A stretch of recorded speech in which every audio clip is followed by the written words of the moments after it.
Hai Smart Traders and Investor, kembali lagi bersama saya Karek Mertayasa di channel Yuk Nabung Saham.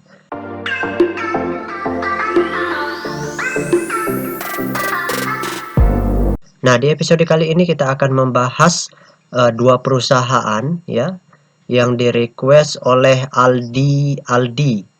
Kode sahamnya yang pertama BRPT, kemudian yang kedua Adaro. Untuk gajah tunggal Pak Guru belum bahas dulu. Oke. Kita langsung saja cek datanya di aplikasi iPod. Ini sudah grafik BRPT ya, atau Barito Pacific. Nah, di sini selama sebulan terakhir harganya naik, turun, naik. Jadi cenderung sideways, naik turun. Nah, kita ingin lihat selama sebulan terakhir ini investor besarnya atau investor semi retailnya ngapain? Apakah mereka akumulasi atau mereka distribusi di sini? Seperti itu. Nah, untuk mengetahui itu kita harus lihat data broker summary-nya dulu. Nanti baru kita sinkronkan dengan data peta kepemilikannya. Oke, kita langsung buka data broker summary-nya. Di sini kita ganti kode sahamnya BRPT. Kemudian kita ganti tanggalnya, bulannya dulu ya, bulan 6. Kemudian tanggalnya tanggal 12. Kita ambil data yang kemarin ya, tanggal 12. Oke, kemudian kita show.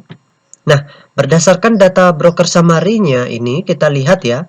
Di sini terjadi distribusi di mana perpindahan barang ya dari banyak pihak ke satu pihak seperti itu. Ini distribusinya dilakukan oleh YU KZ seperti itu. Yang tampung ada ZP dan BK seperti itu. Nah, sekarang intinya di sini kalau kita lihat data perpindahan ini disimpulkan bahwa mereka distribusi, tapi distribusinya tidak terlalu banyak. Oke, kita lihat di data peta kepemilikannya. Nah, sekarang kita buka data peta kepemilikannya. Nah, di sini kita bisa lihat kita sudah masuk ke data peta kepemilikan dari perusahaan BRPT ini ya. Nah, kita bisa amati di sini bahwasanya perusahaan ini itu investor besarnya selama sebulan terakhir tidak melakukan transaksi jual maupun beli. Nah, di sini kelihatan di bulan Juni kepemilikan mereka 71,6%, kemudian di bulan Juli itu sama 71,6%, artinya tidak ada transaksi jual atau beli. Nah, yang menarik di sini investor semi retailnya itu distribusi seperti yang Pak Guru katakan tadi, di mana di bulan Juni mereka memiliki 27,0% atau 27%, di bulan Juli itu menjadi 26,9%. Nah, yang beli siapa? Yang beli itu investor retail. Nah, di mana kepemilikan retail di bulan Juni itu sebesar 1,4%, bertambah menjadi 1,5% di bulan Juli. Nah, di sini kita lihat Prayogo Pangestu itu melakukan selling atau jual ya. Kemudian dioper barangnya ke semi retailnya. Seperti itu. Nah, di sini kita lihat Prayogo Pangestu melakukan transaksi beli di tanggal 3 bulan 7. Tapi di hari yang sama beliau juga melakukan transaksi jual di tanggal 3 bulan 7 dengan jumlah yang sama. Kemudian diikuti transaksi jual dari semi retailnya. Kemudian ditampunglah oleh investor retail seperti itu. Nah, kalau seperti ini keadaannya, maka kita tunggu sampai investor besarnya kembali akumulasi. Terserah itu, baik itu Bapak Prayogo Pangestu yang beli atau investor semi retailnya ini yang beli. Kalau mereka masuk, maka kita sebagai retail yang beraliran peta kepemilikan melihat prospek perusahaan itu bagus dan tidaknya berdasarkan peta kepemilikannya, karena kita sebagai follow the giant atau pengikut dari investor besar, maka ketika mereka beli kita beli, mereka jual kita jualan.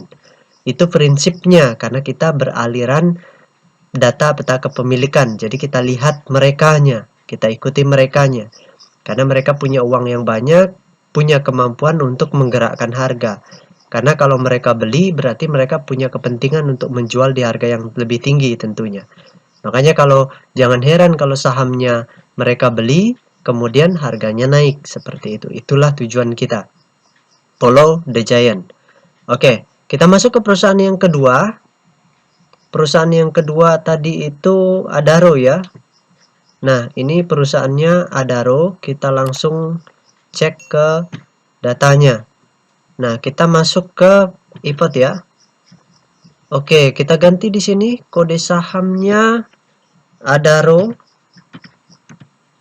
Adaro Energi Indonesia Tbk. Kemudian kita enter. Nah, kita sudah masuk ke grafik dari perusahaan Adaro ya. Nah, perusahaan ini cenderung turun ya, mengalami downtrend. Nah, kita lihat selama sebulan terakhir juga transaksinya tidak signifikan turun. Nah, di sini ditahan cenderung sideways selama sebulan terakhir. Seperti itu. Nah, kita akan lihat kira-kira selama sebulan terakhir ini investor besarnya ngapain sih seperti itu. Apakah mereka akumulasi atau justru mereka distribusi seperti itu. Oke, kita cek dulu data broker summary-nya. Kita ganti kode sahamnya Adaro, ADRO, kemudian bulannya kita ganti bulan 6, kemudian tanggalnya kita ambil dari tanggal 12 saja. Kemudian kita show. Nah, kalau kita lihat dari sini ya, dari data perpindahannya, ini harga sahamnya cenderung diakumulasi. Nah, kita lihat yang akumulasi itu adalah ZP dan AK. Nah, kita ingin tahu ZP dan AK ini siapa? Investor besarnya atau investor semi retailnya? Seperti itu. Oke, kita langsung saja lihat ke data peta kepemilikannya. Nah, di sini kita sudah masuk ke data peta kepemilikannya ya.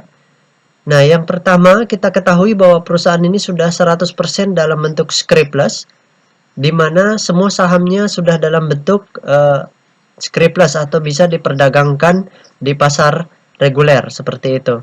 Nah, kita ingin lihat di sini ternyata selama sebulan terakhir ya, investor besarnya tidak jualan, tidak beli juga. Sama seperti BRPT tadi. Jadi investor besarnya diam, kepemilikannya mereka tetap. Yang berubah adalah kepemilikan investor semi retailnya, di mana mereka akumulasi. Nah, di bulan Juni itu mereka memiliki 34,6%, di bulan Juli menjadi 34,7%. Nah, yang jualan adalah investor retailnya, di mana di bulan Juni itu kepemilikan investor retail sebesar 15,3%. Kemudian di bulan Juli berkurang menjadi 15,2%. Seperti itu. Jadi retailnya melakukan aksi jual seperti itu. Nah, yang beli adalah investor semi retailnya, mereka yang menampung barang. Makanya di data broker summary tadi kita lihat investor semi retailnya ternyata akumulasi seperti itu.